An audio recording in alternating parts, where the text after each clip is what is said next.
에스겔 43장 우리 1절에서 2절에 있는 말씀 우리 함께 읽도록 합니다.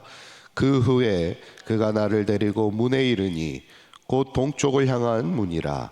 이스라엘 하나님의 영광이 동쪽에서부터 오는데 하나님의 음성이 많은 물소리 같고 땅은 그 영광으로 말미암아 빛나니. 아멘. 지난 시간에 이제 하나님이 에스겔에게 이스라엘에 데리고 가셔가지고 바벨론 포로에 있던 에스겔을 이스라엘 땅에 데려가서 높은 산 위에 있는 성읍 같은 형상을 보여주시게 되는데, 이것이 하나님께서 장차 회복하실 예루살렘 성전의 모습이죠.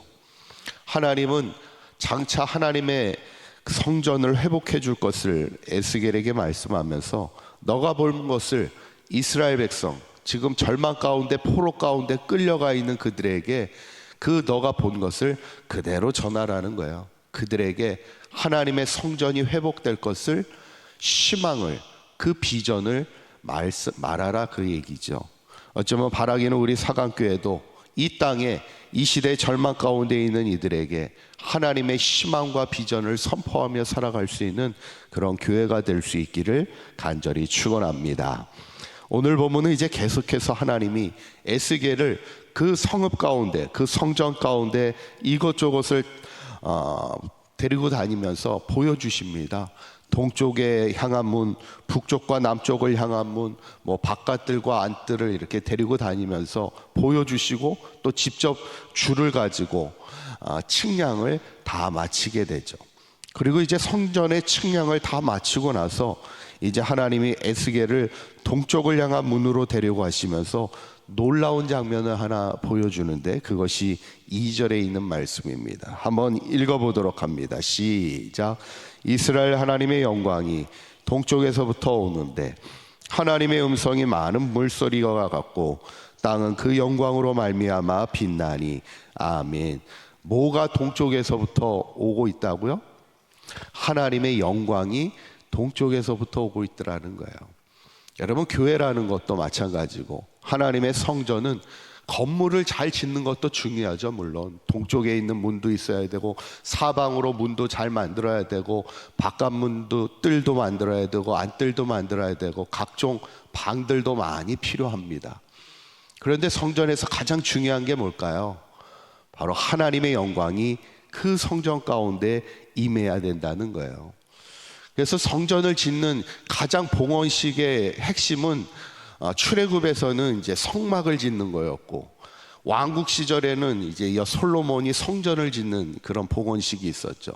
근데 두 봉헌식을 가만히 보면 마지막 봉헌식의 끝에 성경에 기록되어 있는 문구들이 공통된 게 있어요. 그게 뭘까요?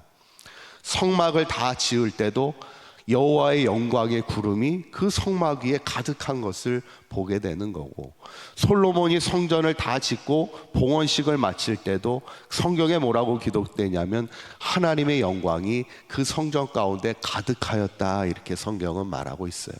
이게 뭐냐면 교회라는 것도 결국 물론 건물도 중요하지만 가장 중요한 것은 바로 하나님의 영광이 충만한 하나님의 임재가 있는 교회가 되어야 된다는 것을 우리에게 말씀하는데, 오늘 성경도 하나님이 장차 회복하실 하나님의 성전의 마지막 모습이 어떠냐면 오늘 5절에 있는 말씀을 한번 읽어보면 이렇게 나오죠. 읽어봅니다. 시작. 영이 나를 들어 데리고 안뜰에 들어가시기로 내가 보니 여호와의 영광이 성전에 가득하더라. 아멘. 동쪽에서부터 하나님의 영광이 임하기 시작했는데 내가 안뜰에 들어가서 보니까 이미 이제 그 성전 안에 하나님의 영광이 가득하였음을 보게 되죠. 저는 바라기는 항상 우리가 기도할 것이, 우리가 항상 이곳에 나와 예배할 때마다 우리 사강교회가 늘 하나님의 영광으로 가득한 교회가 될 수 있기를 주님의 이름으로 축원합니다.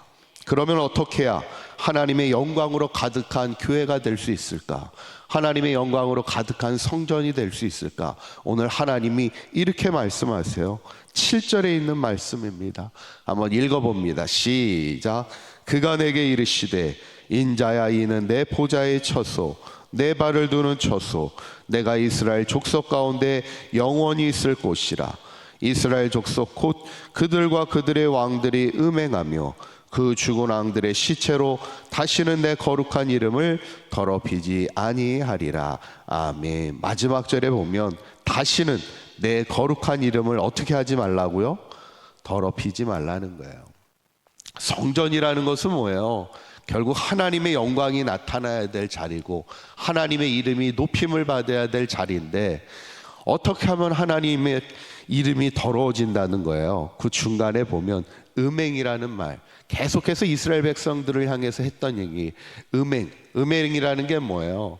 사랑하는 가족을 놔두고 다른 사람을 사랑하는 게 음행이죠.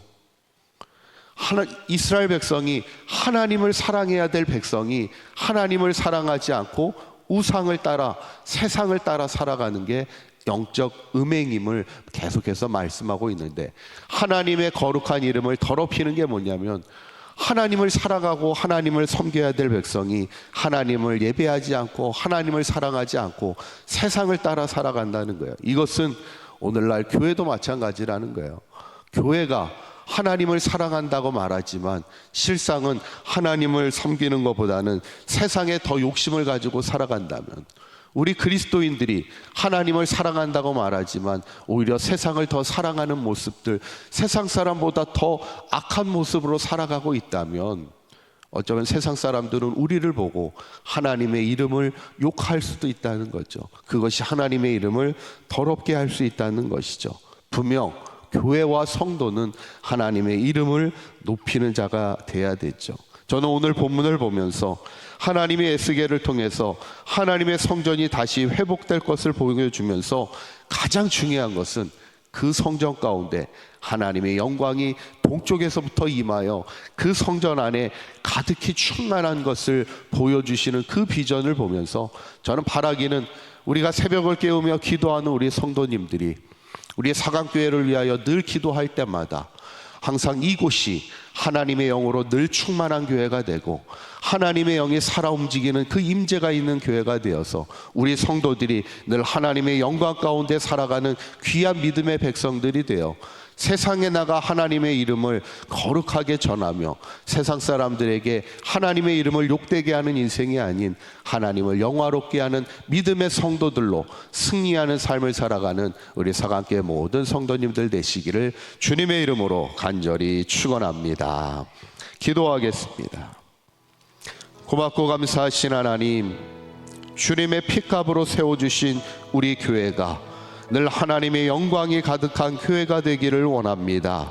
하나님의 거룩한 이름을 더럽히지 않게 하시고 오직 하나님의 영광만을 드러내며 이 땅에 하나님의 진리의 복음을 증거하는 아름다운 사강교회가 되게 하여 주시옵소서. 이것을 통하여 오직 하나님의 이름이 높임을 받게 하여 주시고 특별히 이것을 통하여 수많은 영혼들을 구원하며 회복의 은혜를 누리는 생명의 자리가 되는 우리 사강교회가 될 수 있도록 인도하여 주시옵소서. 오늘 하루도 이 새벽을 깨우며 기도하는 사랑하는 성도들을 기억하여 주시고 어디서 무엇을 하든지 하나님의 이름을 영화롭게 하며 하나님의 이름을 높이는 귀하고 복된 하루의 삶이 되도록 승리하게 하여 주시옵소서. 우리 주 예수 그리스도의 이름으로 기도하옵나이다. 아멘.